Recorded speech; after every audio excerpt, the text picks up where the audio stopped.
जी sir.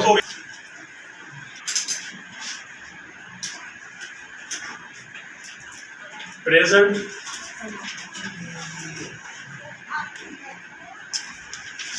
Continuous tense पर, इसमें continuous tense, ज़माना हाल जारी।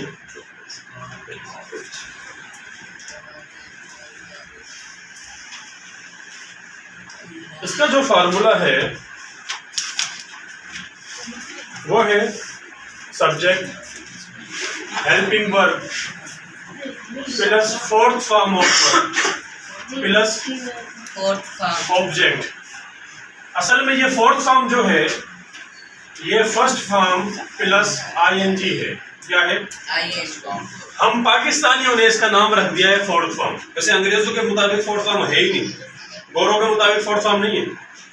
गोरों ने फोर्थ फॉर्म का कंसेप्ट ही नहीं है गोरों के पास। ठीक है, गोरे जो था ना, गोरे या इसको हम अंग्रेज कहते हैं। अभी भी हम जो है ना अंग्रेजों के गुलाम है, पर वो गोरे अंग्रेज थे, अब हम काले अंग्रेजों के गुलाम है। सही है। जो हमारे ऊपर हुक्मरान जो बैठे हैं अभी वो सियासी बच्चे हैं, वो उनके सियासी बच्चे हैं। अंग्रेज छोड़ तो चले गए और अपने काले बच्चों को छोड़ गए थे जो हमारे हुक्मरानी कर रहे हैं। हम चाहे जितने भी गोरे हो जाए, क्या एशियंस जो हैं जितने भी गोरे हो जाए, अंग्रेजों की नजर में हम काले ही रहेंगे। ठीक है, क्योंकि उनको गोरे के नाम से व्हाइट एंड ब्लैक का डिफरेंस है उनके यहाँ पर। क्या व्हाइट एंड ब्लैक का डिफरेंस है। ओके, आप आ जाए इस पर। Subject helping verb object fourth form of verb and object. Helping verb इसके तीन है। Am is are, am is are. Am use करते हैं हम, इज यूज करते हैं he, she, it, any, singular name. उसके बाद are, we, you, they and any plural name. उसका जो नेगेटिव प्रेजेंटेशन का नेगेटिव और इंट्रोगेटिव का तरीका आपको असाइनमेंट के तौर पे दे रहा हूँ मैं, तो आप लोगों ने कर कर आना है घर से। ठीक है, अगर समझ में नहीं आया तो फिर हम कल डिस्कस कर लेंगे यहाँ पर। ठीक है, प्रेजेंट इंडेफिनिट टेंस का जो नेगेटिव और इंट्रोगेटिव कैसे होता है वो आप लोग घर से कर कर आएंगे। ठीक है, बल्कि इसका भी कर कर आएंगे, जिसमें यहाँ पर पॉजिटिव डिस्कस करूंगा आप लोगों से। उसके बाद उर्दू के जुमले में उर्दू के निशाने की कोई अहमियत नहीं होती, मगर पाकिस्तानियों के लिए जो हम बर्रे सगीर के लोग हैं उनको थोड़ा सा धक्का देने के लिए धक्का दिया जाता है ना। कुछ गाड़ी ऐसी होती है जो डायरेक्ट स्टार्ट नहीं होती तो उनको धक्का देते हैं ताकि स्टार्ट हो जाए। धक्का देने के लिए उर्दू की निशानियों का सहारा लिया जाता है ताकि उनको थोड़ी सी समझ में आ जाए शिबक। सही है, जैसे उनको समझाया जाता है ता हूँ, ती है, ते हैं, प्रेजेंट डेफिनेट है, रहा हूँ, रही है, रहे हैं, प्रेजेंट जो है ना कंटिन्यूस है। पर निशानियों की कोई अहमियत नहीं होती, निशानियों की कोई अहमियत नहीं होती। ठीक है, एग्जाम्पल पे आ जाए आप।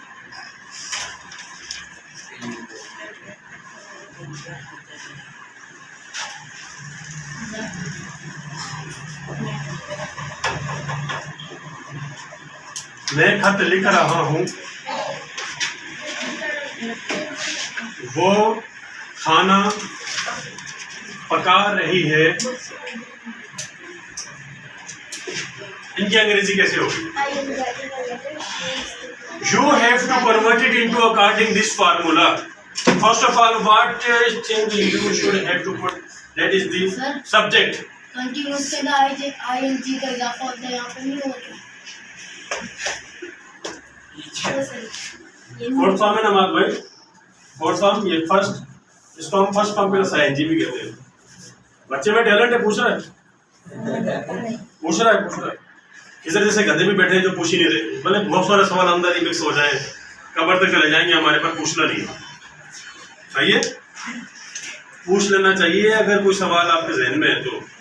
शागिर्द एक ही तो हथियार है जो वो सवाल है, वरना वो बगैर परमिशन की क्लास से बाहर भी नहीं जा सकता।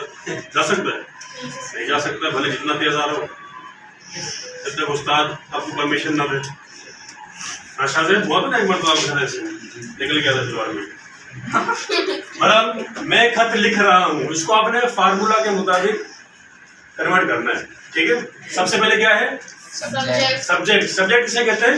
जो काम करता है, जो काम करने वाला। इस जुमले में काम करने वाला क्या है? वो जूता ये पढ़ा है, पढ़ लो पहले। मैं खत लिख रहा हूँ। हमने नीचे वाला देखा सर। अच्छा चलो मैं दीवार के खत लग जाता हूँ। देखें, मैं खत लिख लिख रहा हूँ, तो सबसे पहले क्या आएगा? सब्जेक्ट जी। आई के साथ हेल्पिंग वर्ब। अब बताएं इसके साथ हेल्पिंग वर्ब कौन सा लगेगा? एम। I am. उसके बाद fourth form of verb writing. Writing की स्पेलिंग कौन बताएगा? समीर बताएगा। राइटिंग की स्पेलिंग बताओ समीर। RIGH। अच्छा WR, वेरी गुड। क्या आएगा? WR WRITTING। Writing. I am writing A letter।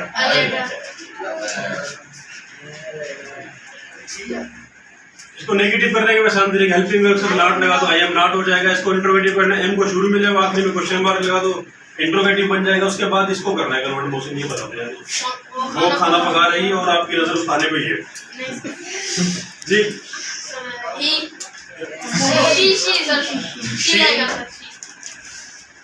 पहले सब्जेक्ट आ गया, अब कौन सा इसके साथ हेल्पिंग वर्ब लगेगा ये बताएगा शायद। शी के साथ क्या लगेगा? जल्दी बता दे, हील वाली लेकर आऊंगा बड़ी। वो खाना पका रही है।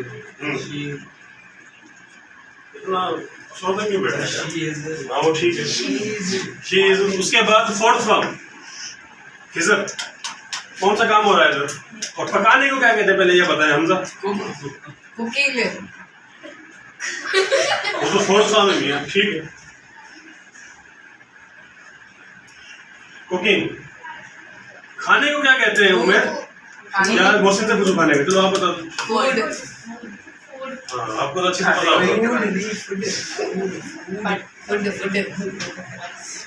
Very good.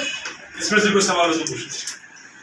थोड़ा सा मैं एक्सप्लेन कर रहा हूँ उसको अच्छे से ताकि ज़हन नशीन हो जाए चीजें। जी सर आप बोल रहे कि ना अंग्रेजों में अंग्रेज फोर्थ फॉर्म इस्तेमाल नहीं करते, तो फिर वहाँ पर बोलते कैसे? कैसे बोलते हैं? हाँ। ये मैंने नीचे बताया है। अगर उधर करनी पड़े वो ये कहते हैं फर्स्ट फॉर्म प्लस ING कहते हैं। कैसे बोलते हैं? फर्स्ट फॉर्म ही कहते हैं पर प्लस ING। प्लस है। यस, मेरे पास प्रैक्टिस इंग्लिश ग्रामर पढ़ी है, उनकी वैलिड बुक है अंग्रेजों की, जे थॉमसन ने लिखी है। उसमें आप रेफरेंस देख सकते हैं। फोर्थ फॉर्म का एक कंसेप्ट नहीं। बहुत सारी और भी चीजें जो मैं आपको बताऊंगा, जो हमने जो अंग्रेजी बनाई है ना, उसमें बहुत सारी मिलावट कर दी हमने। तो असल जो अंग्रेजी उसमें ऐसा कुछ कंसेप्ट नहीं है। सही है। अब थर्ड नंबर पर है प्रेजेंट परफेक्ट टेंस। ज़माना हाल मुकम्मल। कोई भी काम जो हम ज़माना हाल में कंप्लीट कर चुके हो, मुकम्मल कर चुके हो, उसकी जो कन्वर्जन है अंग्रेजी में वो इस फार्मूले के मुताबिक होगी। सबसे पहले क्या आएगा? सब्जेक्ट, उसके बाद हेल्पिंग वर्ब, उसके बाद थर्ड फॉर्म ऑफ वर्ब, उसके बाद ऑब्जेक्ट। इसके दो हेल्पिंग वर्ब है, हैज एंड हैव। हैज जो है he she it any singular name के साथ यूज होता है। हैव जो है I we you they and any plural name के साथ यूज होता है। हमारे यहाँ पर जैसे उर्दू में एक निशानी सिखाई जाती है कि चुका हूँ, चुकी है, चुके हैं। ये इनका ताल्लुक जो है वो प्रेजेंट परफेक्ट से है, मगर ऐसा नहीं है।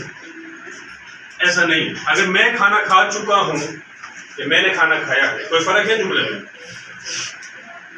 तो निशानी की कोई अहमियत नहीं होती। अगर आपके पास आ जाए, इनकी अंग्रेजी है कि उर्दू में हम दो तरह से बोलते हैं, मैं खाना खा चुका हूँ या मैंने खाना खाया है। एक ही बात है ना।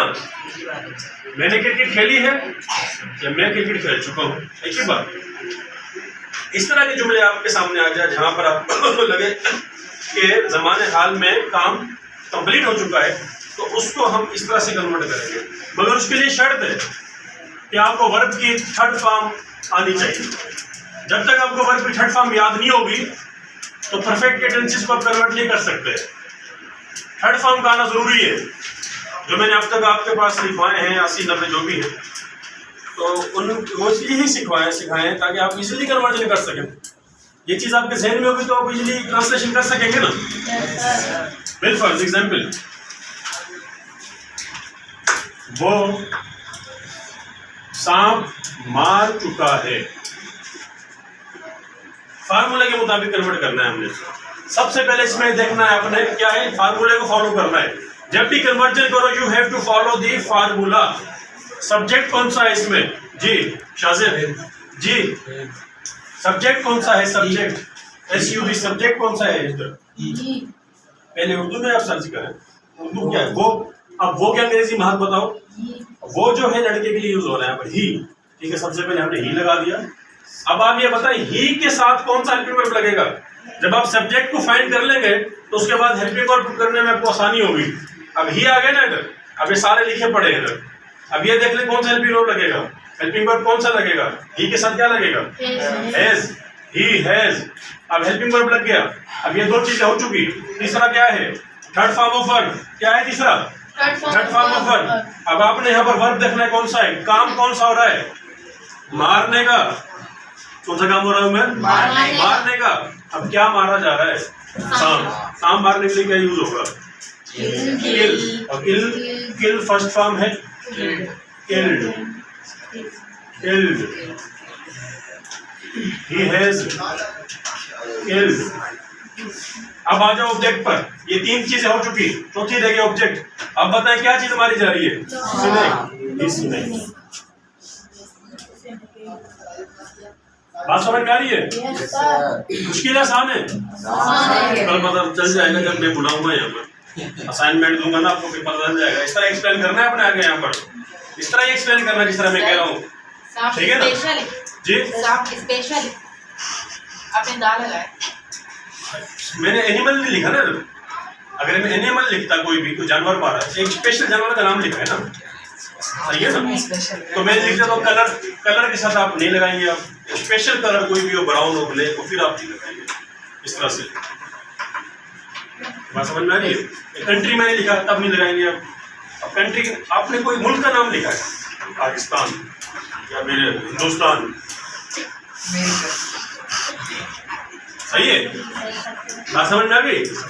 कोई सवाल हो तो पूछ लो। नहीं है?